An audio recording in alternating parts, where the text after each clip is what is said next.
AI-generated images. Great for memes, amazing for research, but is it viable for game dev? I'm not talking about one-off novelty projects or generating the occasional rock texture. I mean, can we generate every single piece of art in a game using one of these tools?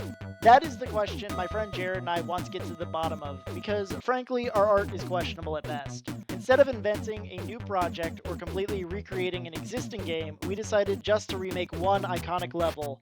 And what better level to do than Super Mario Bros. Level 1-1, possibly the most famous level in video game history. We found an AI tool called Crayon, and we got to work generating images. So how would you describe Mario without using the word Mario?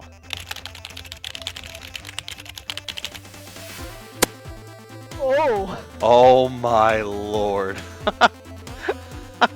It gave him a blue hat, and what would you even call these? Those are his ears, man. Shirt wraps up around Into his mustache. he combs his mustache and then exits out the other side. I don't know why, but this one's head looks like a horse. His right arm looks like a chicken wing bone. He clearly has never skipped leg day. Oh, he hits every single leg day. At least right leg day. Yeah. He looks like the Pringles guy. I love the red bucket hat. Yeah, that guy's straight vibing. This one at least kind of looks like Mario. He's got like more like a biker mustache than the Italian mustache, but I think he pulls it off well. he does. We definitely have the Pringles man again. Yeah. He's made a sudden reappearance. This one, I don't even know what's going on with this That one. is a disaster. His head is a brick. The one on the right looks like he's peddling drugs. He's peddling one-up mushrooms right now. Yeah, he's just got his hand out and he's just like, alright. Who wants some? Peach, you want some? What do you want to do next? Either the one of the power-ups or the castle. The door for this one's just in the sand. It's not even in the castle. Yeah, it's the sand is the castle. This one looks like Squidward's house. Okay, the one on the top left looks deranged. I love it. The one in the middle, very middle, gives me the creeps because he's like trying to hug you. He's got arms. This one has seen some stuff. Yeah, that one's been struggling for a little bit. That one's not bad. It looks like a Picasso painting. This one looks more like a Goomba than some of our actual Goombas. I know it does. Give that thing some shoes. That thing's good. This one is just purely insane.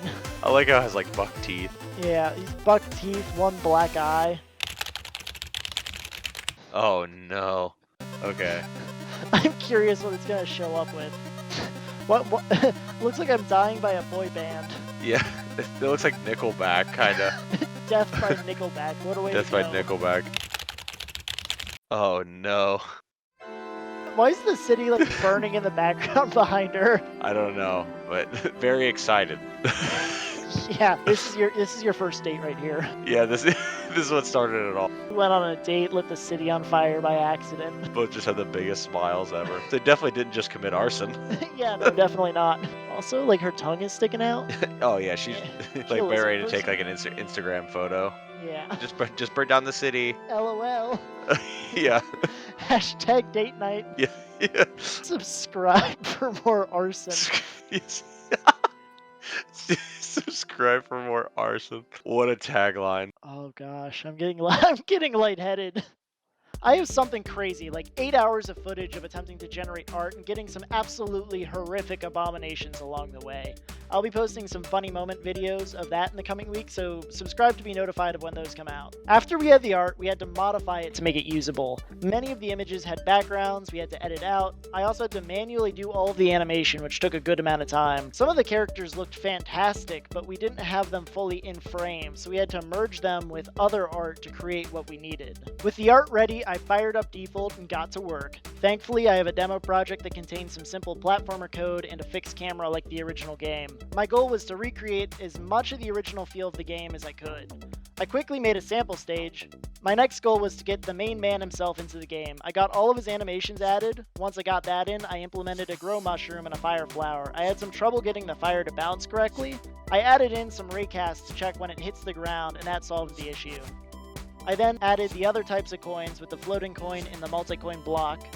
To round out the blocks, I added a hidden one-up block. My next big challenge was the enemies. I started with the Goomba because it's basically the power-up mushroom but with eyes. I was able to copy most of the code and just add a check for when the player makes contact. If the player is above, then the Goomba dies. If not, then Mario takes damage. With the Goombas in place, it was time to start the Koopa. The Koopa is a little more tricky simply because instead of dying, he just hides on the shell and then pops back out later. Thankfully, I can reuse the Goomba code again, I just need to have it spawn in a shell when jumped on. Then I added in the star power-up since I kind of forgot that existed earlier. Next, I created the end level flag. I gave it a cutscene where Mario runs into the castle and the level ends. At this point, I decided I had a good grip on the core mechanics and decided to create the rest of level 1-1. I found a good online reference image and spent time lining up everything to be pixel perfect with the ground tiles. It took a while. For some reason, level 1-1 was a lot longer than I remembered. I guess it's a testament to how much work went into designing the original. After that, I added in the clouds and loosely put them into position. Next, I added in the enemies to populate the level. I made sure that the player could die when falling through pits, since currently Mario just kind of falls forever. With all of that, the level was technically finished. However, things still felt incomplete. Plus, I wasn't able to use my Bowser model from earlier, so I made a second level inspired by the castle level 1-4. I quickly remade the fire wheel and used it to create some interesting challenges within the level and some tight platforming, but I felt like I needed more. So I made 2 more levels, mimicking a slow descent into a nightmare both in terms of the story and coding problems. One where you're chased by the most nightmarish things the AI created, and the finale where you battle the big man himself. Thankfully, it worked flawlessly and had no glitches whatsoever. I added in the sound effects and music. It turns out AIs are really bad at music generation right now, so I'll stick with good old-fashioned man-made tunes. With the game finally together, let's see what my friends think. Oh my god. What? I love Mario already. He looks, I don't know, he's got some kind of esoteric, like, he's melting kind of thing. Oh my god, he's got kicks! They've got kicks! What do you think of the clouds? Oh my god, I honestly hadn't even noticed them. That one, oh my god. Horrific. I think Mario definitely steals the show, though. Oh my god, it's like a brain. The Koopas are definitely the most, like, visually interestingly tainted. I don't know how to describe these pipes. I guess they kind of look like trash cans. I cannot express properly how much I love Mario's, like, his run. Something about it is just so genuinely hysterical looking. Like, I think it's the arms. The arms are really what sells it. Because he looks, like, almost panicked. Yeah, what do you think of the Goombas with the many eyes? Honestly, I thought they were like giant mushroom people at first. But nonetheless, they are intimidating. Oh, dang it. I was too impatient. I inched forward too fast. Yeah, I have everything timed so you can, like, speedrun it if you really wanted to, and just, like, never let go of up. Ooh. The one where he beat... Oh. Ooh.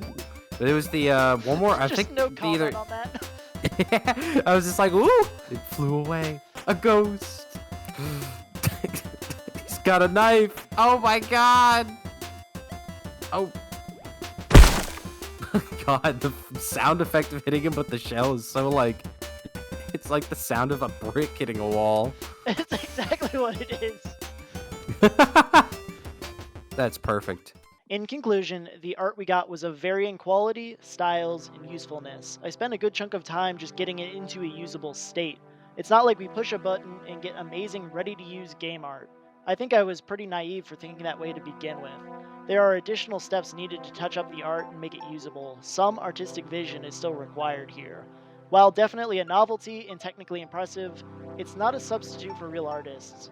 And I don't think it will be for some time, if ever. If you want to see some beautiful art made by a real person, then check out this devlog where we accidentally remade Tom and Jerry for a game jam. Thank you so much for watching, and God bless.